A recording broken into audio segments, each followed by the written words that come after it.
Konnichiwa! Welcome back to the Retro Gamer Boy channel. In today's show, we're going to be checking out some of my favourite covers for my PS2 collection. But more than that, we're going to be comparing them to the North American versions as well. Game on!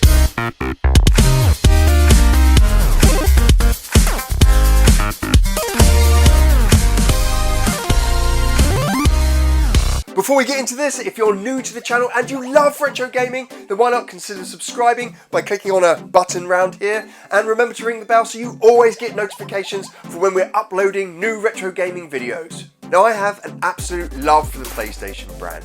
It was the first gaming company that I ever worked for. And in fact, in my 20 years of AAA games development, it is the company that I spent the most time at.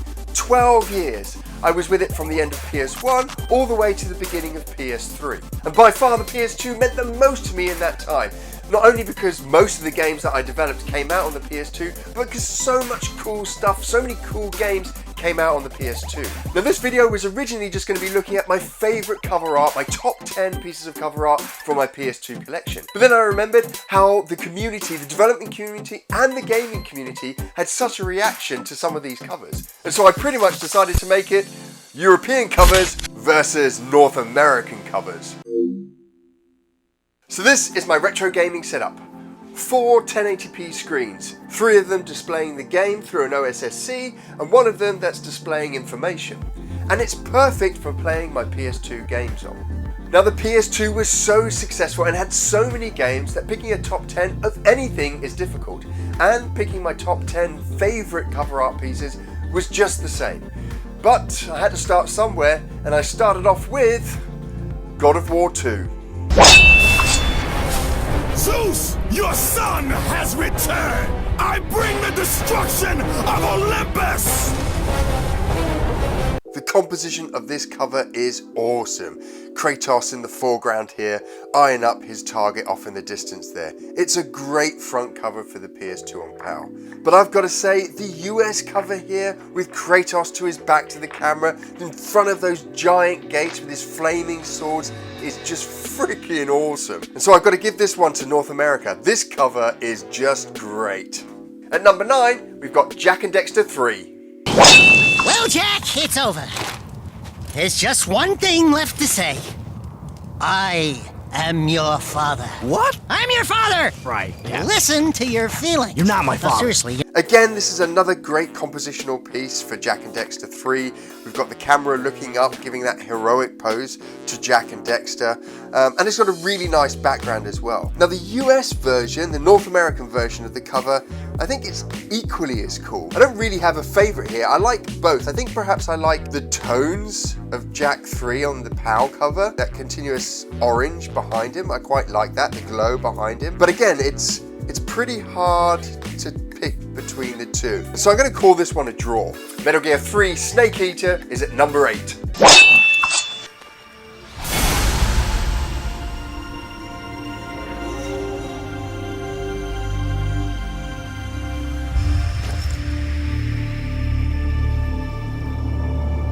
Now, I picked MGS3 over MGS2's front cover because I really think the MGS3 cover is a lot sharper. It shows off a lot more detail in Yoji Shinkawa's artwork.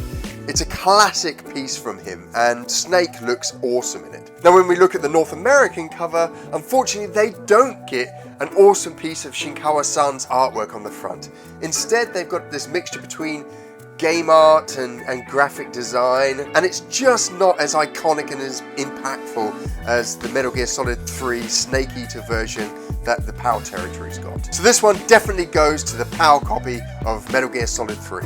The amazing Zone of Enders is at number 7.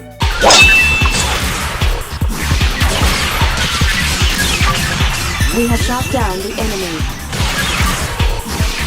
Enemy backup force is approaching our location. Now, Zone of Enders is famous for carrying that Metal Gear Solid 2 Sons of Liberty demo disc. It's what made this game so popular and so successful. Although the game itself did stand up on itself, it was such an amazing game, and the cover art on the PAL edition here is just brilliant. I love the fact that you've got this orbital frame rendered out on the front cover here, with your character off in the background and these scan lines going across it. And that logo is just so iconic, it's so brilliant. Now when we look at the North American version of the game, it's still pretty cool. You've got your orbital frame front on there. It's more manga-esque in its execution, but it's not bad or terrible. But I think I prefer the PAL treatment of the front cover here over the manga version of the North American cover. Let me know in the comments below which one you prefer, because I'm kind of torn between the two. I do like both. I'm just kind of slightly moving towards the PAL version here. But let me know in the comments below which one you prefer. At number 6, it's SNK vs Capcom SVC Chaos.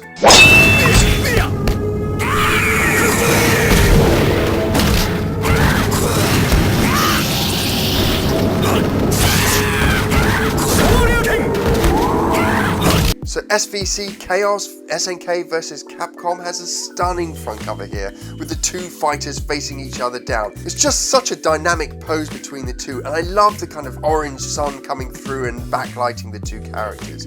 It's a brilliant cover. Now I couldn't find the North American version of this cover, but I did find a North American version of the cover on Xbox, and to be honest, it's exactly the same. So yeah, great job. Awesome cover for both North America and Europe. It's Killzone at number 5. Holy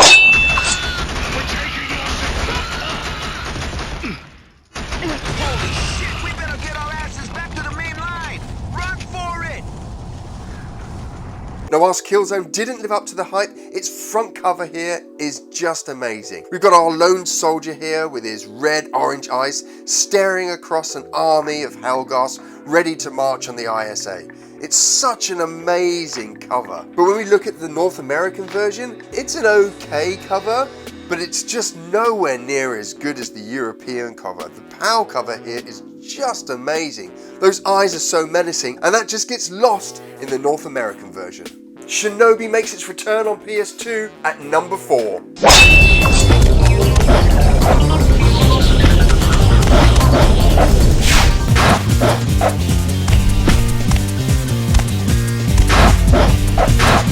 Shinobi was a great game for me, and the front cover was amazing. This graphical painted style that really shows off the contrast of the red face mask and scarf against this black background. It's such a stunning front cover, it really jumps out at you. Now when we compare that to Shinobi on PS2 from North America, again I think the European, the PAL version of this game comes out better. The North American version for me just gets lost. It kind of looks a little bit kiddie with the font that you've got there. It doesn't have that really nice impactful red that you've got running through this, which actually runs through the game as well. And the character himself just doesn't look as cool as when you look at the European front cover here. I mean, he looks badass on the European front cover. For me, definitely hands down, the PAL version wins here. It's a titan amongst PS2 games, and that's Grand Theft Auto San Andreas at number 3.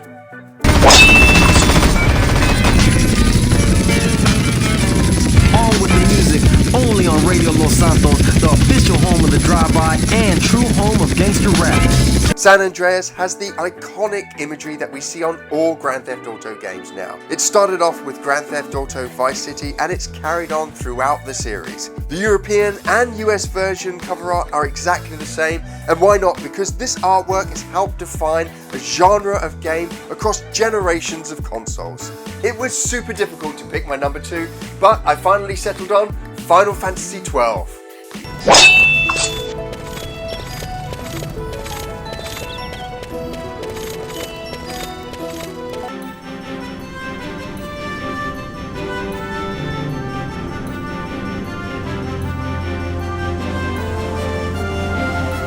From Final Fantasy VII to Final Fantasy XV, Yoshitaka Amano's artwork has adorned the European and PAL front covers, and it's just some of the most stunning and striking artwork that you can find on any game, especially out on the PS2. Now the North American version isn't bad.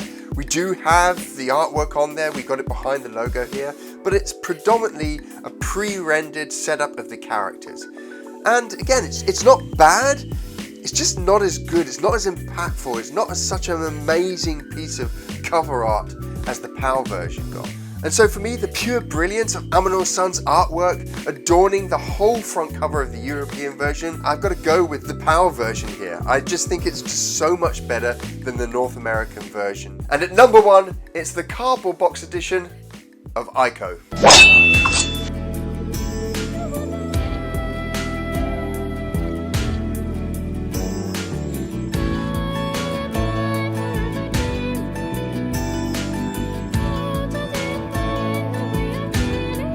Ico's front cover artwork is arguably one of the most iconic and most amazing pieces of artwork to adorn a PS2 game. Created by the director of the game and inspired by the nostalgia of the Infinite, this piece of artwork is just amazing. It really showed off that gaming had moved into an art form of its own right. Now when it comes to the North American cover, we have a pre-rendered character here. The hero is made to look like some big tough guy, more action posed than he actually is. And I can remember North American audiences being super pissed about this. Loads of people just wanted this amazing front cover that had been created by the director. And so when we had the re-release, the HD re-releases on PlayStation 3, the North American version also got the Ico, PAL and Japanese front cover artwork. So those are my top 10 favourite covers from my PlayStation 2 collection. Let me know in the comments below what your favourite cover artwork is on any game, including the PlayStation 2,